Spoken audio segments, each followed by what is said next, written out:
ಇವಾಗ ಮಾರ್ಕೆಟಲ್ಲಿ ಎಲ್ಲಿ ನೋಡಿದ್ರು ಮೆಂತ್ಯ ಸೊಪ್ಪು ಹಾಗೆಯೇ ಬಟಾಣಿನೇ ಕಾಣಿಸುತ್ತೆ. ಇವತ್ತಿನ ವಿಡಿಯೋದಲ್ಲಿ ಬಟಾಣಿ ಹಾಗೆಯೇ ಮೆಂತ್ಯ ಸೊಪ್ಪನ್ನು ಬಳಸಿ ತುಂಬಾ ರುಚಿಯಾಗಿರುವಂತಹ ಒಂದು ರೆಸಿಪಿನ ಯಾವ ರೀತಿ ಮಾಡೋದು ಅಂತ ನೋಡೋಣ. ಇದನ್ನು ನೀವು ಮಧ್ಯಾಹ್ನ ಊಟ ಇಲ್ಲಾಂದರೆ ರಾತ್ರಿ ಊಟಕ್ಕಾದರೂ ಮಾಡ್ಕೊಳ್ಬೋದು. ತುಂಬಾ ಚೆನ್ನಾಗಿರುತ್ತೆ. ಇದನ್ನು ಮಾಡಲಿಕ್ಕೆ ಮೊದಲು ನಾನಿಲ್ಲಿ ಒಂದು ಕುಕ್ಕರ್ಗೆ ಅರ್ಧ ಕಪ್ ಆಗುವಷ್ಟು ತೊಗರಿಬೇಳೆನ ಹಾಕ್ಕೊಳ್ತಾ ಇದ್ದೀನಿ. ತೊಗರಿಬೇಳೆನ ಚೆನ್ನಾಗಿ ರೀತಿಯಾಗಿ ತೊಳ್ಕೊಂಡು ತಗೊಳ್ಳಿ. ಧೂಳೆಲ್ಲ ಇರುತ್ತೆ ನೋಡಿ, ಹಾಗಾಗಿ ಚೆನ್ನಾಗಿ ಇದನ್ನು ತೊಳ್ಕೊಂಡು ತಗೊಳ್ಬೇಕು. ನೋಡಿ, ಈ ರೀತಿಯಾಗಿ ತೊಗರಿಬೇಳೆನ ತೊಳ್ಕೊಂಡಾದ್ಮೇಲೆ ಇದಕ್ಕೆ ನಾನಿಲ್ಲಿ ಚೆನ್ನಾಗಿ ಹಣ್ಣಾಗಿರುವಂತಹ 2 ಟೊಮೆಟೊನ ಹಾಕ್ಕೊಳ್ತಾ ಇದ್ದೀನಿ. ಹಾಗೆಯೇ ಮೆಂತ್ಯ ಸೊಪ್ಪು, ಖಾರವಾಗಿರುವಂತಹ ಒಂದು 4-5 ಹಸಿರು ಮೆಣಸಿನಕಾಯಿನ ಹಾಕ್ಕೊಳ್ತಾ ಇದ್ದೀನಿ. ಮೆಂತ್ಯ ಸೊಪ್ಪನ್ನು ಸ್ವಲ್ಪ ಜಾಸ್ತಿ ಅನ್ನೋಂಗೆ ಹಾಕ್ಕೊಳ್ಳಿ, ರುಚಿ ಅಂತೂ ತುಂಬಾ ಚೆನ್ನಾಗಿ ಬರುತ್ತೆ. ಹಾಗೆಯೇ ಚೆನ್ನಾಗಿ ಹಣ್ಣಾಗಿರುವಂತಹ ಒಂದು 2 ಟೊಮೆಟೊನ ಹಾಕ್ಕೊಳ್ತಾ ಇದ್ದೀನಿ. ಇದ್ರ ಜೊತೆಗೆ 2 ಗೆಡ್ಡೆ ಆಗುವಷ್ಟು ಬೆಳ್ಳುಳ್ಳಿನ ಸಿಪ್ಪೆ ಸಮೇತನೇ ಹಾಕ್ಕೊಳ್ತಾ ಇದ್ದೀನಿ. ಹಾಗೆಯೇ ಅರ್ಧ ಚಮಚ ಆಗುವಷ್ಟು ಅರಿಶಿನ ಪುಡಿ. ಲಾಸ್ಟಲ್ಲಿ ಇದಕ್ಕೆ 1.5 ಗ್ಲಾಸ್ ಆಗುವಷ್ಟು ನೀರನ್ನು ಹಾಕ್ಕೊಂಡು ಕುಕ್ಕರ್ ಮುಚ್ಚಳನ ಮುಚ್ಚಿ ಉರಿನ ಪೂರ್ತಿಯಾಗಿ ಹೈ ಫ್ಲೇಮ್ನಲ್ಲೇ ಇಟ್ಟು ಒಂದು 3-4 ವಿಸಿಲ್ ಕೂಗಿಸ್ಕೊಂಡು ತಗೊಳ್ಬೇಕು. ಬೇಳೆ ಎಲ್ಲ ಪೂರ್ತಿ ನುಣ್ಣದಾಗಿ ಚೆನ್ನಾಗಿ ಬೇಯಬೇಕು ನೋಡಿ, ಹಾಗಾಗಿ ಒಂದು 4-5 ಆದರೂ ಒಡ್ಸ್ಕೊಳ್ಬೋದು. ನೋಡಿ, ಬೇಳೆ ಎಲ್ಲ ಮುಳುಗುವಷ್ಟು ನೀರನ್ನು ಹಾಕ್ಕೊಂಡು ಇವಾಗ ಮೇಲ್ಗಡೆ ಮುಚ್ಚಳನ ಮುಚ್ಚಿ 3 ವಿಸಿಲ್ ಕೂಗಿಸ್ಕೊಂಡು ತಗೊಳ್ಳಿ. 3 ವಿಸಿಲ್ ಕೂಗ್ತಿದ್ದಂಗೆ ಬೇಳೆ ಎಲ್ಲ ಪೂರ್ತಿ ನುಣ್ಣದಾಗಿ ಬೆಂದ್ಬಿಡುತ್ತೆ. ಇವಾಗ ನಾನಿಲ್ಲಿ ಇನ್ನೊಂದು ಪ್ಯಾನ್ಗೆ ಸ್ವಲ್ಪ ಎಣ್ಣೆನ ಹಾಕ್ಕೊಳ್ತಾ ಇದ್ದೀನಿ. ಒಂದು 3-4 ಚಮಚ ಆಗುವಷ್ಟು, ಸಣ್ಣ ಚಮಚೆಯಲ್ಲಿ ಒಂದು 3-4 ಚಮಚ ಆಗುವಷ್ಟು ಎಣ್ಣೆನ ಹಾಕ್ಕೊಳ್ಳಿ. ಎಣ್ಣೆ ಸ್ವಲ್ಪ ಬಿಸಿ ಆಗ್ತಿದ್ದಂಗೆ ಇವಾಗ ನಾನಿಲ್ಲಿ ಸ್ವಲ್ಪ ಗೋಡಂಬಿನ 1ರಲ್ಲಿ 2 ಭಾಗನ ಮಾಡಿ ಹಾಕ್ಕೊಳ್ತಾ ಇದ್ದೀನಿ. ಹಾಗೆಯೇ 1 ಚಮಚ ಆಗುವಷ್ಟು ಜೀರಿಗೆ, ಹಾಗೆಯೇ ಖಾರವಾಗಿರುವಂತಹ ಒಂದು ಹಸಿರು ಮೆಣಸಿನಕಾಯಿನ ಮಧ್ಯಕ್ಕೆ ಈ ರೀತಿಯಾಗಿ ಸೀಳಿ ಹಾಕ್ಕೊಳ್ತಾ ಇದ್ದೀನಿ. ಇವಾಗ ಉರಿನ ಪೂರ್ತಿಯಾಗಿ ಲೋ ಫ್ಲೇಮ್ನಲ್ಲೇ ಇಟ್ಟು ಜೀರಿಗೆ ಎಲ್ಲ ಸ್ವಲ್ಪ ಸಿಡಿಬೇಕು. ಹಾಗೆಯೇ ಗೋಡಂಬಿ ಎಲ್ಲ ಚೆನ್ನಾಗಿ ಕೆಂಪಾಗಬೇಕು ನೋಡಿ, ಅಲ್ಲಿವರೆಗೂ ಉರಿನ ಪೂರ್ತಿಯಾಗಿ ಲೋ ಫ್ಲೇಮ್ನಲ್ಲೇ ಇಟ್ಟು ಬೇಯಿಸ್ಕೊಳ್ಬೇಕು. ಪೂರ್ತಿ ಹೈ ಫ್ಲೇಮ್ನಲ್ಲಿ ಇಟ್ಬಿಟ್ರೆ ಎಲ್ಲ ಬೇಗನೆ ಒತ್ತೋದಂಗೆ ಆಗಿಬಿಡುತ್ತೆ. ಹಾಗಾಗಿ ನಾನು ಇದೇ ರೀತಿ ಬಹಳಷ್ಟು ವೆರೈಟಿ ಆಗಿರುವಂತಹ ರೆಸಿಪೀಸ್ನ ಅಪ್ಲೋಡ್ ಮಾಡಿದ್ದೀನಿ. ವಿಡಿಯೋ ನೋಡಿಲ್ಲ ಅಂದರೆ ಈ ವಿಡಿಯೋ ಕೊನೆಯಲ್ಲಿ ಹಾಕಿರ್ತೀನಿ, ನೋಡಿ ಚೆಕ್ ಮಾಡಿ. ನೋಡಿ, ಗೋಡಂಬಿ ಎಲ್ಲ ಈ ರೀತಿಯಾಗಿ ಚೆನ್ನಾಗಿದು ಕೆಂಪಾಗೋವರೆಗೂ ಇದನ್ನು ಫ್ರೈ ಮಾಡ್ಕೊಂಡು ತಗೊಳ್ಬೇಕು. ಇವಾಗ ನಾನಿಲ್ಲಿ ಲಾಸ್ಟಲ್ಲಿ ಸ್ವಲ್ಪ ಬಟಾಣಿನ ಹಾಕ್ಕೊಳ್ತಾ ಇದ್ದೀನಿ, ಹಸಿ ಬಟಾಣಿ. ಸೀಸನಲ್ಲಿದ್ದರೆ ಹಸಿ ಬಟಾಣಿನೇ ಹಾಕ್ಕೊಳ್ಳಿ. ಒಣಗಿರುವಂತಹ ಬಟಾಣಿನ ನೆನೆಸಿ ಮಾಡಿದ್ರೆ ಅಷ್ಟೊಂದು ರುಚಿಯಾಗಿ ಬರೋದಿಲ್ಲ, ಹಾಗಾಗಿ ಸ್ವಲ್ಪ ಹಸಿ ಬಟಾಣಿನೇ ಹಾಕ್ಕೊಳ್ಳಿ. ನೋಡಿ, ಬಟಾಣಿನ ಹಾಕಿದಾದ್ಮೇಲೆ ಇವಾಗ ಉರಿನ ಪೂರ್ತಿಯಾಗಿ ಲೋ ಫ್ಲೇಮ್ನಲ್ಲೇ ಇಟ್ಟು ಚೆನ್ನಾಗಿ ಇದನ್ನು ಬಾಡಿಸ್ಕೊಳ್ತಾನೆ ಬೇಯಿಸ್ಕೊಳ್ಬೇಕು. ಬಟಾಣಿ ಬೇಯಲಿಕ್ಕೆ ಜಾಸ್ತಿ ಹೊತ್ತೆಲ್ಲ ಟೈಮ್ ಹಿಡಿಸೋದಿಲ್ಲ, ಬೇಗನೆ ಬೆಂದ್ಬಿಡುತ್ತೆ. ನೋಡಿ, ಎಣ್ಣೆಲ್ಲ ಈ ರೀತಿಯಾಗಿ ಚೆನ್ನಾಗಿ ಇದನ್ನು ಫ್ರೈ ಮಾಡ್ಕೊಂಡು ತಗೊಳ್ಳಿ. ಇದಕ್ಕೆ ನೀರೇನು ಹಾಕೋದು ಬೇಡ, ಹಾಗೆ ಎಣ್ಣೆಲ್ಲ ಇದನ್ನು ಫ್ರೈ ಮಾಡ್ಕೊಂಡ್ರೆ ಆಯಿತು, ಬೇಗನೆ ಬೆಂದ್ಬಿಡುತ್ತೆ ಬಟಾಣಿ ಎಲ್ಲ. ನೋಡಿ, ಬಟಾಣಿ ಎಲ್ಲ ಸ್ವಲ್ಪ ಈ ರೀತಿಯಾಗಿ ಬೆಂದಾದ್ಮೇಲೆ ಇವಾಗ ಗ್ಯಾಸನ್ನು ಆಫ್ ಮಾಡಿಕೊಂಡು ಪಕ್ಕಕ್ಕೆ ಎತ್ತಿಟ್ಕೊಳ್ಳಿ.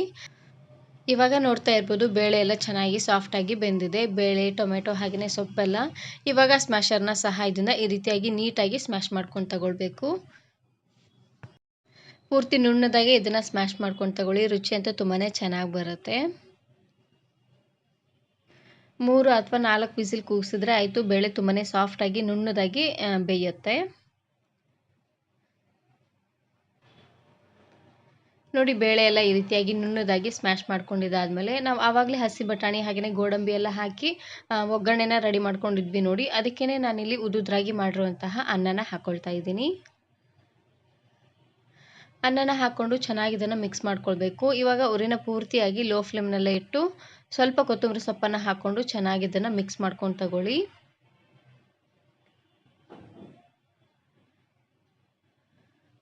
ನೋಡಿ, ಈ ರೀತಿಯಾಗಿ ಮಿಕ್ಸ್ ಮಾಡ್ಕೊಳ್ತಾನೆ ಬೇಯಿಸೋದ್ರಿಂದ ಅನ್ನ ಚೆನ್ನಾಗಿ ಬಿಸಿ ಆಗುತ್ತೆ. ಹಾಗಾಗಿ ನಿಮಗೆ ಸ್ವಲ್ಪ ಮಸಾಲೆ ಎಲ್ಲ ಬೇಕು ಅನ್ನೋ ಹಾಗಿದ್ರೆ ನಾವು ಆವಾಗಲೇ ಬಟಾಣಿನ ಬೇಯಿಸಿದ್ವಿ ನೋಡಿ, ಆವಾಗಲೇ ಸ್ವಲ್ಪ ಶುಂಠಿ ಬೆಳ್ಳುಳ್ಳಿ ಪೇಸ್ಟನ್ನು ಸಹ ನೀವು ಇಲ್ಲಿ ಹಾಕ್ಕೊಂಡು ಮಾಡ್ಕೊಳ್ಬೋದು.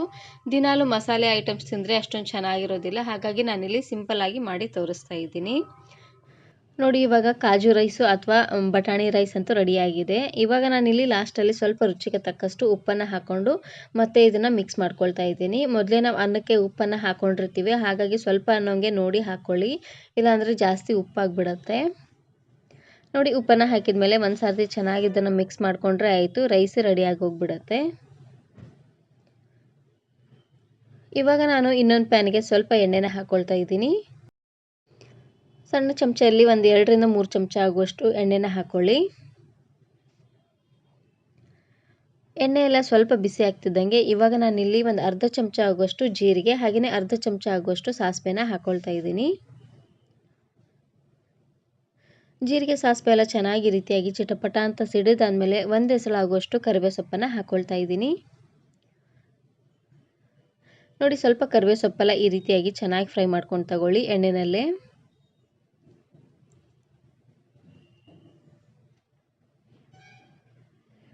ನೋಡಿ, ಕರಿಬೇವು ಸೊಪ್ಪು ಈ ರೀತಿಯಾಗಿ ಚೆನ್ನಾಗಿ ಫ್ರೈ ಆದಮೇಲೆ ನಾವು ಆವಾಗಲೇ ಮಾಡಿಟ್ಟಿದ್ವಿ ನೋಡಿ ಬೇಳೆ ಮಿಶ್ರಣನ, ಅದನ್ನು ಹಾಕ್ಕೊಳ್ತಾ ಇದ್ದೀನಿ.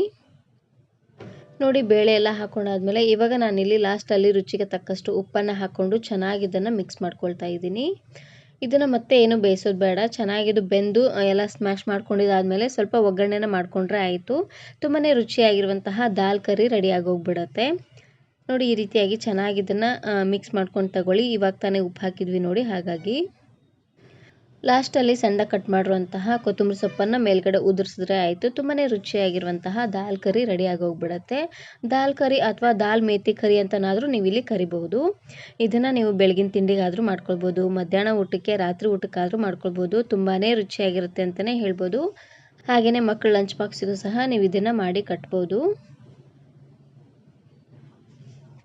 ಇದನ್ನು ನೀವು ಬಟಾಣಿ ಜೀರಾ ರೈಸ್ ಅಂತನಾದರೂ ಕರಿಬೋದು. ಬಟಾಣಿ ಜೀರಾ ಹಾಗೆಯೇ ಕಾಜು ರೈಸ್ ಅಂತನಾದರೂ ಕರಿಬೋದು. ಇದ್ರ ಜೊತೆಗೆ ದಾಲ್ ಕರಿನ ಹಾಕೊಂಡು ತಿಂತಾ ಇದ್ರೆ ತುಂಬಾ ರುಚಿಯಾಗಿರುತ್ತೆ ಅಂತಲೇ ಹೇಳ್ಬೋದು. ಈ ವಿಡಿಯೋ ಇಷ್ಟ ಆದರೆ ಈಗಲೇ ಒಂದು ಲೈಕ್ ಬಟನನ್ನು ಕ್ಲಿಕ್ ಮಾಡಿ ಫ್ರೆಂಡ್ಸ್ ಆ್ಯಂಡ್ ಫ್ಯಾಮಿಲಿ ಜೊತೆಗೆ ಶೇರ್ ಮಾಡಿ. Thanks for watching.